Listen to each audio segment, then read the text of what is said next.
तर त्या कमानीमध्येच रस्ता बंद आणि मग विचारला रस्ता का बंद झाला. मग कळालं की अशा भेगा पडल्या दरी पडली.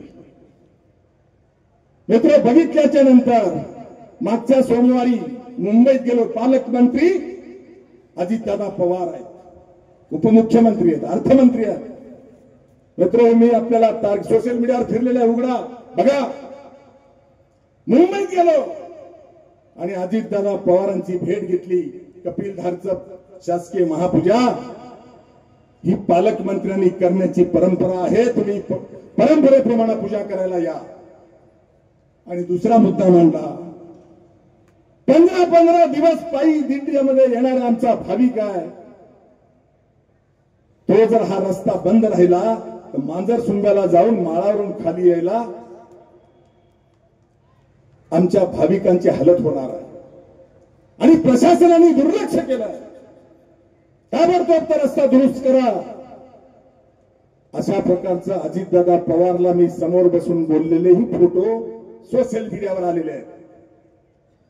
तेव्हा अजितदादा पवारांनी कलेक्टरला, एसपीला बीडमध्ये फोन केला, माहिती घेतली आणि सांगितलं की आहे त्या दिवसामध्ये ताबडतोब रस्ता दुरुस्त करा. निधी काय लागत असेल, पैसा काय लागत असेल तो डीपीडीसी मध्ये मी देईन, काम सुरू करा. मित्र मी सोमवारी भेटलो, मंगळवार मध्ये गेला, बुधवारला बैठक झाली कलेक्टरकडे. बुधवारच्या बैठकीमध्ये हा मुद्दा नंतर पुढे आला की 15 फूट दरी पडलेली आहे आणि रोडला भेगा पडल्या. त्याच्यावर वाहन किंवा पायी यात्रा गेली ते जर ढसळलं तर अपघात होऊ शकतो. आणि मग कलेक्टरने विनंती केली की ही रिस्क आम्ही घेऊ शकत नाही. 4 दिवसामध्ये एवढं मोठं बांधकाम आम्हाला करता येत नाही. कॉन्क्रीटची भीत बांधावी लागणार आहे आणि ती 4 दिवसामध्ये 5-10 फूट बेसमेंट आणि 15 फूट वर कॉन्क्रीटची भीत बांधणं शक्य नाही. आणि मग त्यांनी आम्हाला विनंती केली की एवढी वेळेस आमचं ऐका. रस्ता बंद झाला, गाड्यावर सगळ्यांना सोडाव्या लागल्या, पायी यावं लागलं. 10 किलोमीटरचा प्रवास पायी दिंड्यांचा वाढला, ज्या परळीतून येणाऱ्या दिंड्या आहेत. एवढी उदासीनता. अरे पंढरपूरला तुम्ही पाय घड्या घालता, घाला, आमचा आक्षेप नाही. मी सांगितलं या राज्यामध्ये वीरशैव धर्म परंपरा ही एवढी कमकुवत नाही. मी सांगितलं या राज्याच्या सांस्कृतिक गाडीचे 2 चाका आहेत. एक आहे वारकरी संप्रदाय, दुसरा आहे वीरशैव संप्रदाय. तुम्ही वारकरी संप्रदायाला भरभरून देता आहात, काही तुमच्या खिशातले देत नाही. सरकारच्या तिजोरीतला पैसा तो आमच्या घामाचा पैसा. लोकसंख्येच्या आधारावर जे तिथे मिळत असेल ते कपिलधारला सुद्धा मिळालं पाहिजे, ही सेवा संघटनेची भूमिका आहे. आणि याच भूमिकेतून सेवा संघटनेने मागणी केली की दरवर्षी जर पंढरपूरला शासन महापूजा करत असेल आणि मुख्यमंत्री जात असेल तर किमान कार्तिक शुद्ध पौर्णिमेला पालकमंत्र्याच्या हस्ते तरी आमची शासकीय महापूजा करा. आज 24 वर्ष झाले, सातत्याने 24 वर्ष राज्य सरकारच्या वतीनं शासकीय महापूजा केली जाते. काही देणं घेणं नाही, समाजाला देणं घेणं नाही, ट्रस्टला देणं घेणं नाही, गुरुला देणं घेणं नाही. ही हालत आमची आहे. तरी आम्ही उदासीन न होता करतो आहोत. करायचं किती? शासकीय महापूजा होते.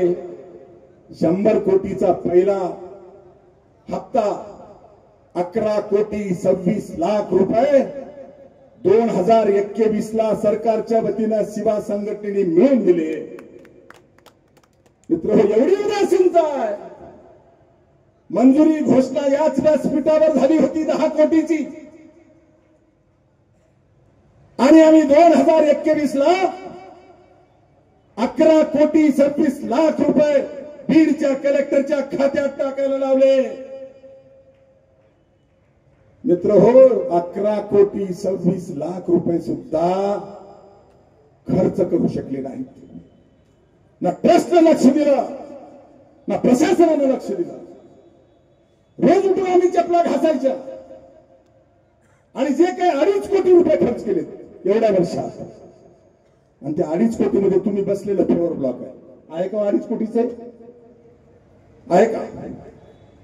आणि याच मनोहर धोंडेंनी सरकारला पत्र दिलं, बोगस काम झाले, बिल देऊ नका म्हणून सांगितलं. मला धमक्या आल्या. याच मांजर सोमण्यातले काही पाटलं होते धमक्या देणारे. असल्या धमक्या बिमक्याला घाबरणारा मनोहर धोंडे नाही.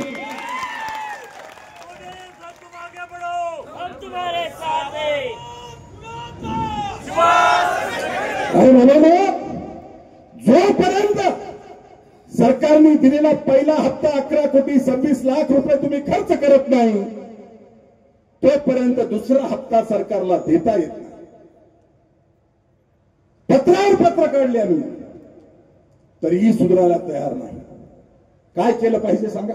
मी काही ट्रस्टमध्ये नाही, आम्ही बाहेरून येऊन करतोय, पैसे आयते मिळून देतोय. तरीही मेळावा घ्यायला सुद्धा पोलीसवाले अगोदर आमच्या अशोक बसापुरेला विचारले म्हणे की ट्रस्टची परवानगी. कोण ट्रस्ट? आणि म्हणून मानव तेही केलं जाईल. आदरणीय गुरुवर्य परांजकर बाबांचा कोर्ट केस चालू आहे. तुम्हाला विश्वासाने सांगेल, मनमत माऊलींना गरज आहे, गरज असेल तर निकाल परांजकर बाबाच्या बाजूने पुढच्या आठवड्यात आहे.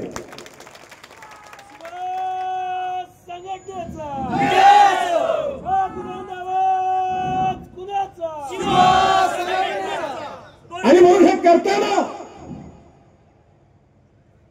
एवढे कष्ट घ्यावे लागतात. मी 30 वर्ष काम करतोय.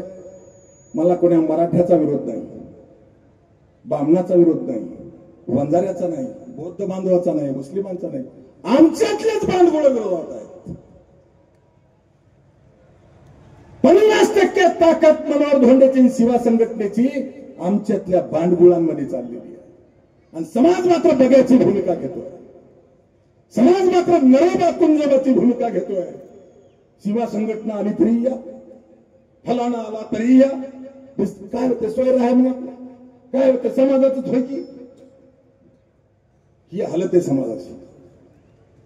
आणि जर धोंडे करत नसेल, सेवा संघटना करत नसेल, लात मारा आणि हाकलून द्या.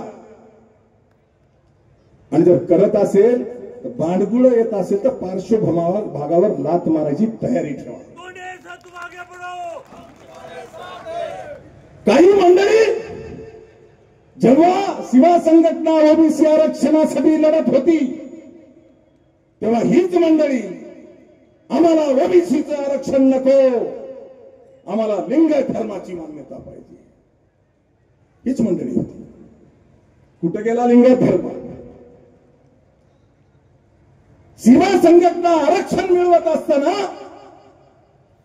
विरोध करणारी बांडगुळं जे धर्म पाहिजे म्हणणारे होते, आम्हाला आरक्षण नको म्हणत होते, आता तीच बांडगुळं ओबीसीचा नेता होऊन फिरतात. कोणी दिलं तुला ओबीसी आरक्षण? आणि मग हालत कळाली प्रकाश आंबेडकर नांदेडला आल्यावर. किती दिवस चालणार हे? कधीतरी याचा सोक्ष मोक्ष लावावा लागेल. आणि म्हणून बांधवांनो, मी आपल्याला विनंती करणार आहे, खऱ्याला खरं म्हणा, ठाम भूमिका घ्या, रुपये देऊ नका. फक्त कधी बोलवलं तर जय शिवा म्हणून या.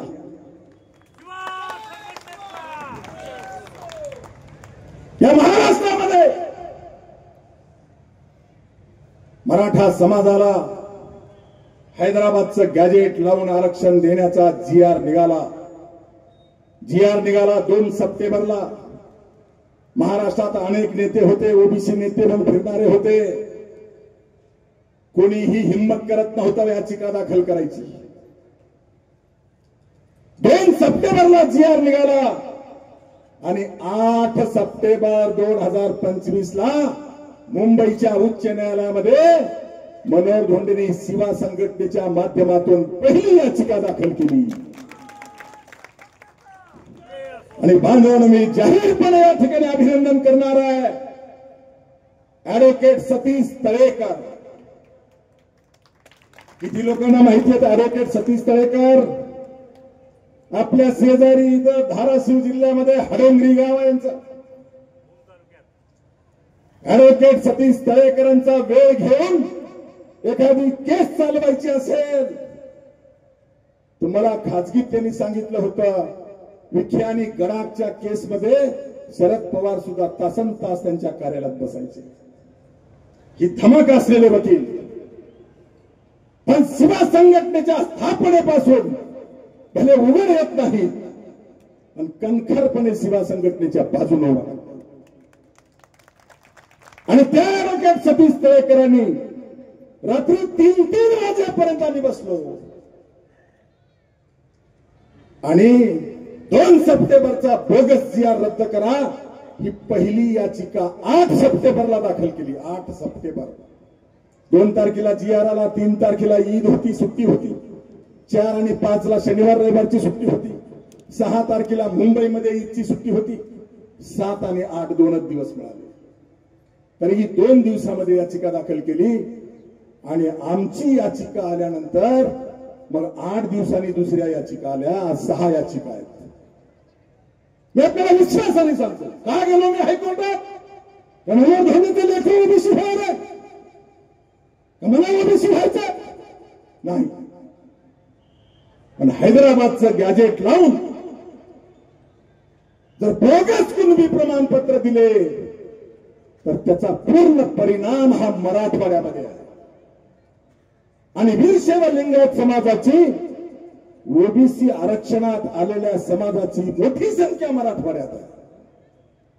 पहिला फटका माझ्या समाजाला बसणार आहे आणि म्हणून त्याच्या विरोधात दुश्मनी घेऊन आम्ही गेलो. माझ्यावर टीका टिप्पणी झाली, हिंमत नाही कोणाची फार हे करण्याची. थोडासा प्रकार झाला, माझ्या आश्रमशाळेतले विद्यार्थी काढायचा प्रयत्न झाला, पण आम्ही भीक घातली नाही, त्याला परवा केली नाही. आणि मग लोक बाहेर आले. मित्र, ही परिस्थिती मी का मांडतोय आपल्या पुढे? कोण सांगणार तुम्हाला? ते व्यासपीठावर बसलेले सुद्धा सांगत नाहीत म्हणजे सांगता येत नाही.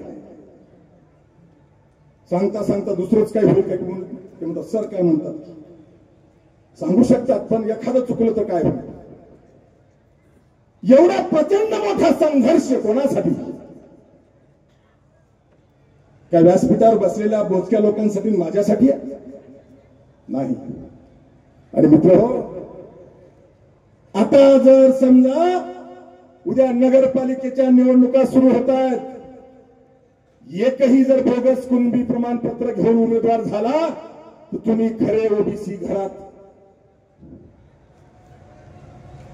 निवडणूक लढवायला करोडो रुपये खर्च करतील, पण मुलीला पाणी घालायला मात्र वेळ नाही. अशी अवस्था आमच्या समाजात आहे. चिंतन करा, इथं बसले तेवढ्याने चिंतन करा, काय केलं पाहिजे.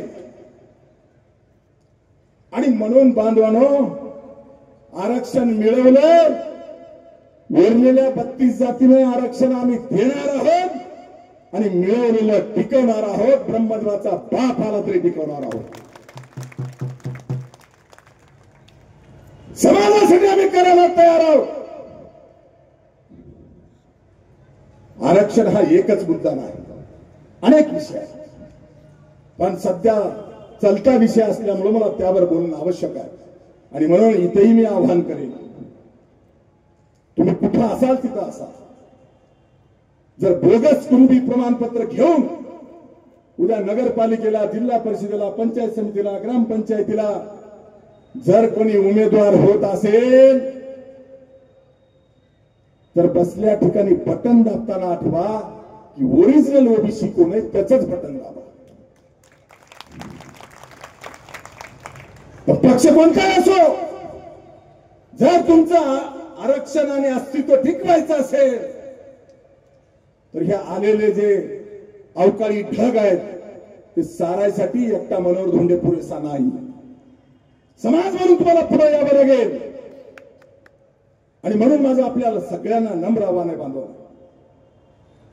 जिथं असं बोगस कुणबी घेऊन येतील तो कोण्या पक्षाचा असेल, तुम्ही कोण्या पक्षात राहा, आणि नाहीतरी पक्षात काही दम राहिला नाही. राहिलाय का तुम्हाला विचारू?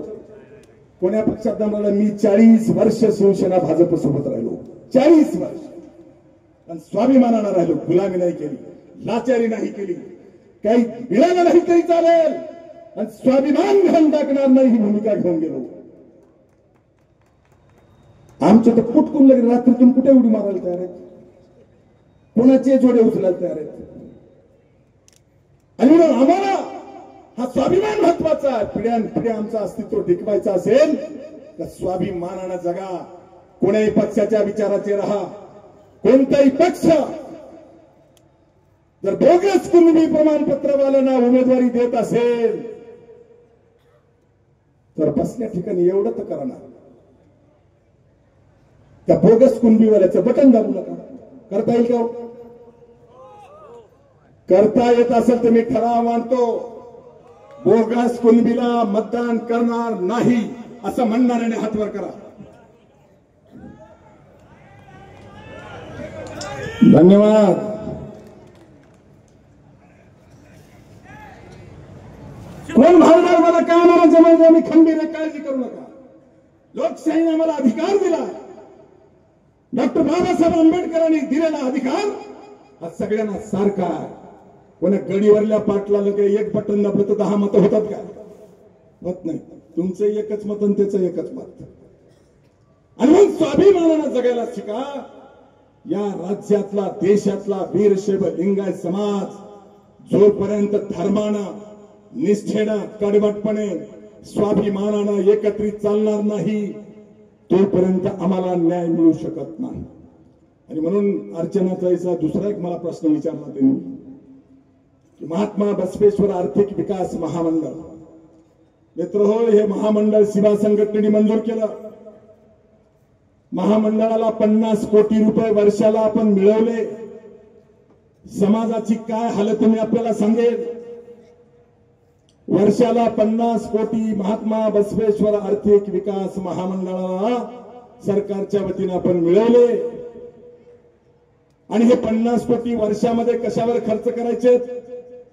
तुम्ही 50 लाख बँकेकडून कर्ज घेतलं तर 5 वर्षाचं 50 लाखाचं व्याज महामंडळ भरणार आहे. त्या 50 कोटीतून कोट्यवधी रुपयाचा फायदा आमच्या समाजातल्या तरुणाला स्वयंरोजगारासाठी होणार आहे. एवढं सगळं करून सुद्धा न्हावी समाजाचं एक आर्थिक विकास महामंडळ निघालंय. त्यांचा निधी तेवढाच आहे, आपलाही तेवढाच आहे. मित्र मी ओरडून सांगितलं की अर्ज करा. महिला बचत गटाला 50 लाखापर्यंत 5 वर्षाचं बिनव्याजी कर्ज मिळतं.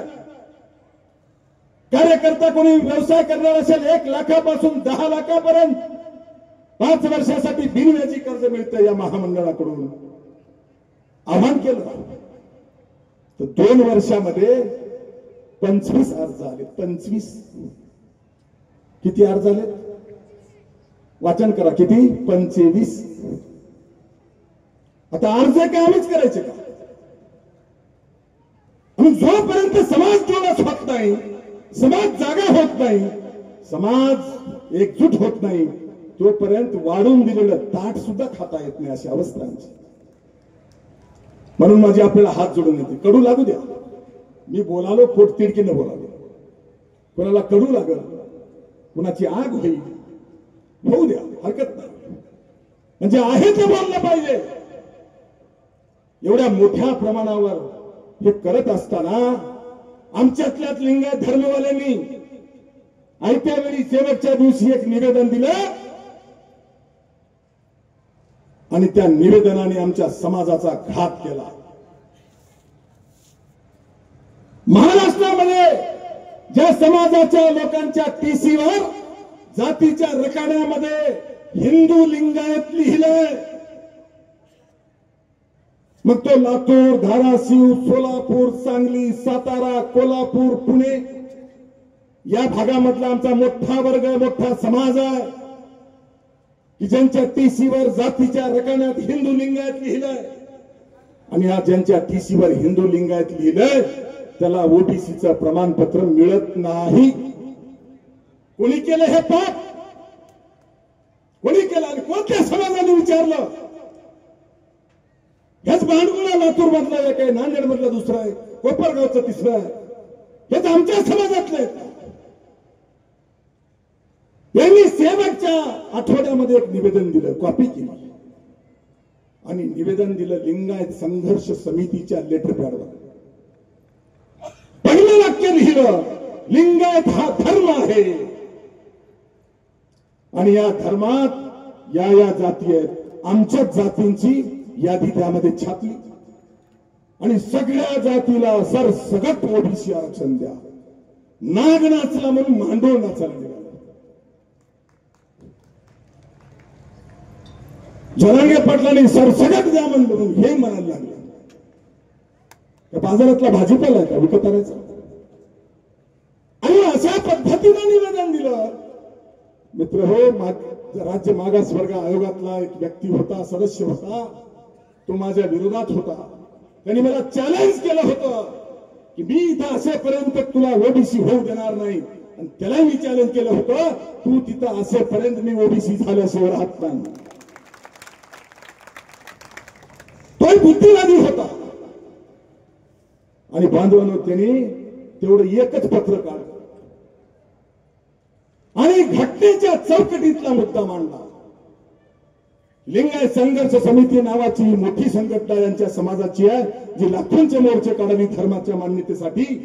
आणि यांचं निवेदन, यांचं म्हणणं आहे की लिंगायत हा धर्म आहे आणि भारतीय राज्य घटनेने धर्माला आरक्षण देता येत नाही. हिंदू म्हणून कोणाला आरक्षण आहे? मुस्लिम म्हणून आहे, जैन म्हणून आहे, बौद्ध म्हणून आहे? नाही. आणि मग धर्माला आरक्षण भारतीय राज्यघटनेने देता येत नाही. आणि यांनी घाण केली, लिंगायत हा धर्म आहे आणि या धर्मात या जातीयतेला सरसगट आरक्षण द्या. तेवढं एकच वाक्य त्यांनी उचललं आणि सांगितलं, यांचं म्हणणं लिंगायत हा धर्म आहे आणि धर्माला आरक्षण देता येत नाही. आमची बोलती बंद झाली आणि त्याचा परिणाम बघितला आपण. ज्यांच्या टीसीवर लिंगायत लिहिले जातीच्या रकान्यात, ते आज ओबीसी आरक्षणापासून वंचित आहेत. महात्मा बसवेश्वर आर्थिक विकास महामंडळाचे लाभार्थी होऊ शकत नाही, कारण लाभार्थी होण्यासाठी ओबीसीचं आरक्षणाचं प्रमाणपत्र पाहिजे. महाराष्ट्रातला 35% आमचा समाज आहे की ज्याच्या टीसीवर हिंदू लिंगायत लिहिले. एवढा मोठा समाज ओबीसीच्या आरक्षणापासून वंचित करणारे बांडगुळ खुलेआमपणे नेते म्हणून हिंडतात आणि समाज मुख घेऊन गप्प बसतो. काय केलं पाहिजे धोंडेनी? सगळ्याला काय केलं पाहिजे? समाजाने भात खाऊन झोपा काढायच्या. इथं ग्राउंडवर सुद्धा दम नाही त्या सारथी प्रतिष्ठानला. आणि ही व्यथा आमची. जोपर्यंत समाज जागा होणार नाही तोपर्यंत आपल्याला पुढं काही विकासाकडे जाता येणार नाही. ही व्यथा मी मुद्दाम बोलून दाखवली. आणि म्हणून महात्मा बसवेश्वर आर्थिक विकास महामंडळाचे लाभार्थी व्हायचं असेल तर तुम्हाला ओबीसी व्हावं लागतं. आणि ओबीसी तुम्ही होऊ शकत नाही या बांडगुळांच्या पापामुळं गावागावात त्यांची गचांडी धरा ना. सोशल मीडियावर व्हायरल केले मी पत्र. का विचारत नाही समाज? रात्री धोंड्याला फोन करायचा, सर माझ्या टीसीवर लिंगायत प्रमाणपत्र ओबीसीचं देणार. मी येतो तिथं औठाण्याला. आणि म्हणून बांधवलं हे सगळं समाजातलं विदारक चित्र आहे. हे बदलावं लागेल. समाजाला जातीपाती घालून मठान शिष्य सोडून एकजुटीने एका झेंड्याखाली यावं लागेल. जसा मराठा समाज आला, त्यांनी सगळे पक्ष सोडले, सगळेच नेते सोडले. दगड उचलला की नेता आहे त्यांच्यामध्ये. तरी 4 पत्र्यात राहणारा मनोज जरांगे पाटील नेता झाला. का? समाजाची एकजूट.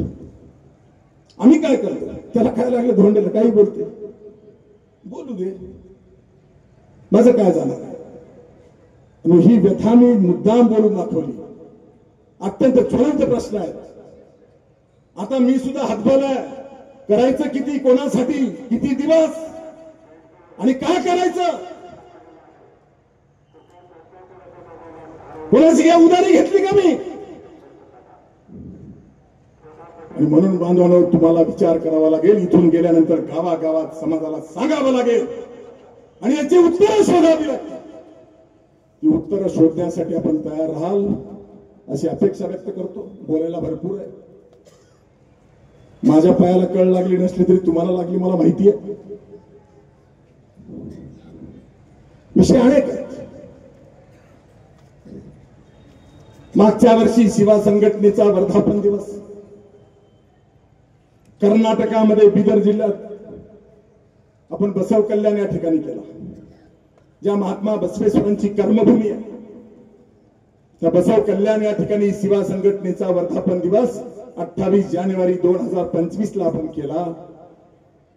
आणि तो वर्धापन दिवस झाल्यानंतर मी 2 दिवस मुक्काम केला. गुरुवारांची माफी मागून सांगतो, 2 दिवस मी मुक्काम केला. तुम्हाला नवल वाटेल, 35% लिंगायत समाज आणि बसव कल्याण मध्ये शुद्ध शाकाहारी एकही हॉटेल मला मिळाली नाही. आणि मी उभ्या आयुष्यामध्ये मी बाहेर देशात गेलो, श्रीलंकेला गेलो, लंडनला गेलो, जे होते त्यांना विचारा, शुद्ध शाकाहारी हॉटेलमध्येच आम्ही जेवण केलं. महाराष्ट्रभर मी आता फिरतो, मनोहर धोंडेची गाडी कुठेही जिथं दोन्ही मिळते तिथं थांबत नाही. भले उपाशी राहील पण शुद्ध शाकाहारी असेल तरच जेवायला जाईल. ही कडवटता आपण पाळतो. आणि ज्या महात्मा बसवेश्वरांनी आयुष्य घातलं, ज्या महात्मा बसवेश्वरांची कर्मभूमी बसव कल्याण आहे, त्या बसव कल्याण मध्ये 2 दिवसामध्ये मला व्हेज म्हणजे शुद्ध शाकाहारी जेवायला हॉटेल मिळाली नाही. एक दिवस एका रूमच्या खानावळीत जाऊन जेवलो आणि उरलेले 3 जेवण भालकीकर महाराजाच्या मठात जेवलो. सांगायला काय हरकत नाही. काय अवस्था आमच्या समाजाची. आता अखिल भारतीय वीर सेवा लिंगायत संमेलन झालं, मला बोलवलं, मी गेलो. कोणाला पटलं का नाही पटलं मला काही घेणं नाही, मला काही सोयरी करायची नाही. कर्नाटक राज्याचा माजी मुख्यमंत्री माझ्या विरोधात उभा टाकला आणि कर्नाटकात सगळ्या टीव्हीवर बातमी सुरू झाली, एकीकडे मनोहर धोंडे, दुसरीकडे माजी मुख्यमंत्री. होऊ द्या. काय केलं आम्ही? मित्रांनो, मी आपल्याला जाणीवपूर्वक हे 2 मुद्दे सांगून भाषण संपवणार. बसव कल्याण या ठिकाणी मी गेल्याच्या नंतर ज्या महात्मा बसवेश्वरांचा दिल्लीच्या संसद भवनात पुतळा बसवताना मी लेखी दिलं होतं की जगातली संसदीय लोकशाही महात्मा बसवेश्वरांनी निर्माण केली, म्हणून महात्मा बसवेश्वरांचा दिल्लीच्या संसदेत पुतळा बसवा. 28 एप्रिल 2003 ला तेव्हाचे राष्ट्रपती डॉक्टर APJ अब्दुल कलाम यांच्या हस्ते पुतळ्याचं उद्घाटन झालं. आणि तेव्हा जे पुस्तक छापलं त्या पुस्तकातला मजकूर भारत सरकारला मनोहर धोंडेंनी दिला. ते पुस्तक छापलेलं पुतळ्याच्या उद्घाटनाच्या दिवशी. आणि ते पुस्तक वाचून ज्या पुस्तकामध्ये आम्ही लिहिलं की जगातली संसदीय लोकशाही ही इंग्रजांनी केली नाही, निर्माण केली नाही, मॅग्ना कार्टाने निर्माण केली नाही, तर ती महात्मा बसवेश्वरांनी निर्माण केली. कारण मी पुरावा दिला होता, मॅग्ना कार्टाची जन्म हा 13व्या शतकातला आहे आणि महात्मा बसवेश्वरांचा काळ हा 12व्या शतकातला आहे. 12व्या शतकात महात्मा बसवेश्वरांनी अनुभव मंडप नावाची धर्मसंस्था स्थापन केली आणि तिचा अभ्यास करून 13व्या शतकात इंग्लंडमध्ये पहिली संसदीय लोकशाही आली. हे आम्ही लिहिलंय. आणि ते वाचून आज आमचे पंतप्रधान, राष्ट्रपती, संसदेमध्ये सगळे म्हणाले की जगातील संसदीय लोकशाहीचे निर्माते महात्मा बसवनाथ भगवान बसवेश्वर आहेत. म्हणतात की नाही सांगा? आम्ही फक्त क्लिपा फिरवतोय आणि आजपर्यंत काय कोणी म्हणलं नाही. ही विचाराची देण शिवा संघटनेने दिली. आणि मग बसव कल्याणला मी औत्सुक्यापोटी गेलो. म्हणलं मी जे जगातली पहिली संसद अनुभव मंडप हे महात्मा बसवेश्वरांनी 12व्या शतकात निर्माण केलं असं मी सांगितलं. तो अनुभव मंडप बघू. राजा बिज्जलाचा किल्ला बघितला आम्ही. ज्या राजा बिज्जलाच्या किल्ल्याच्या गादीखाली महात्मा बसवेश्वरांनी धनमुद्रा सापडवून दिल्या, हे सगळं बघितलं. आणि अनुभव मंडप बघायला गेलो मी बसव कल्याण मध्ये. बांधवानो, अनुभव मंडप आम्हाला पत्र्याचं दार केलेलं मध्ये सुद्धा येऊ दिलं नाही. आणि मग आमचा वाद झाला, भांडण करून आम्ही मध्ये गेलो. किती लोकांना माहिती आहे, महात्मा बसवेश्वरांनी 12व्या शतकामध्ये स्थापन केलेला अनुभव मंडप बसव कल्याण या ठिकाणचा आज आमच्या ताब्यात नाही. हैदराबादचा नवाब त्याच्या वंशजाच्या ताब्यात आहे. वैयक्तिक मालमत्ता करून ठेवली आणि 35% लिंगायत समाज कर्नाटकातला पुरणपोळ्या खातोय, टंगडे ओढण्यामध्ये गुंग आहे. पंचाचार्य आमचे नाहीत, वीरशैव आमचे नाहीत. लिंगायत आमचा धर्म आहे. आणि तुझा धर्म नंतर बघ, बुडाखाली काय आग लागली ते बघ.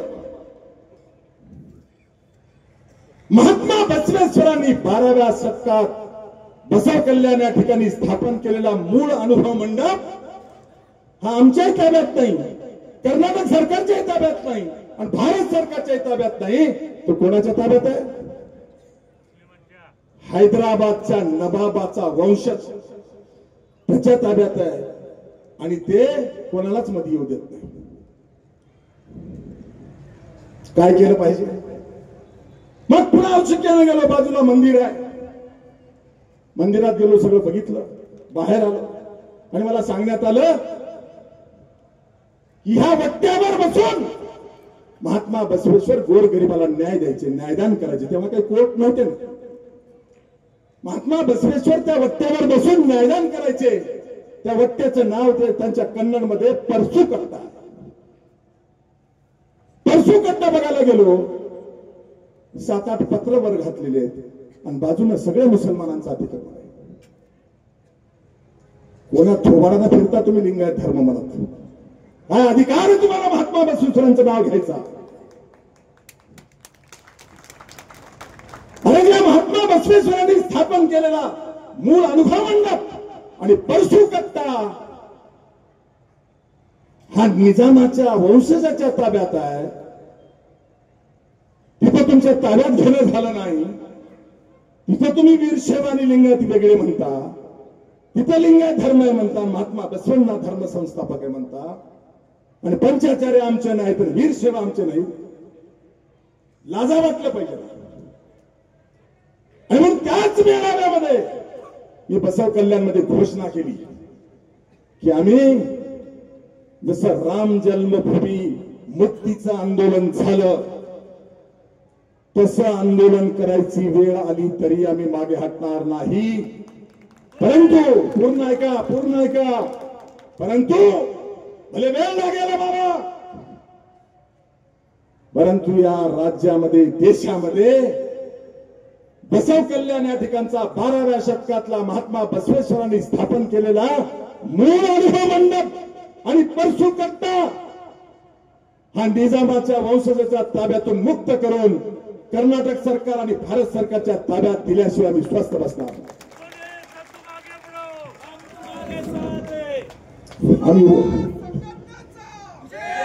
आम्ही वाणी आहे, वाणी. अ मग आम्ही वाणी आहे. किती टाळ्या वाजल्या बघा. अरे बापू, अरे बापू.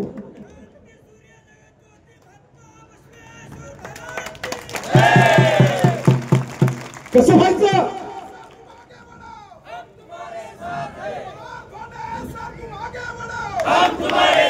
अरे आम्ही घोषणा केली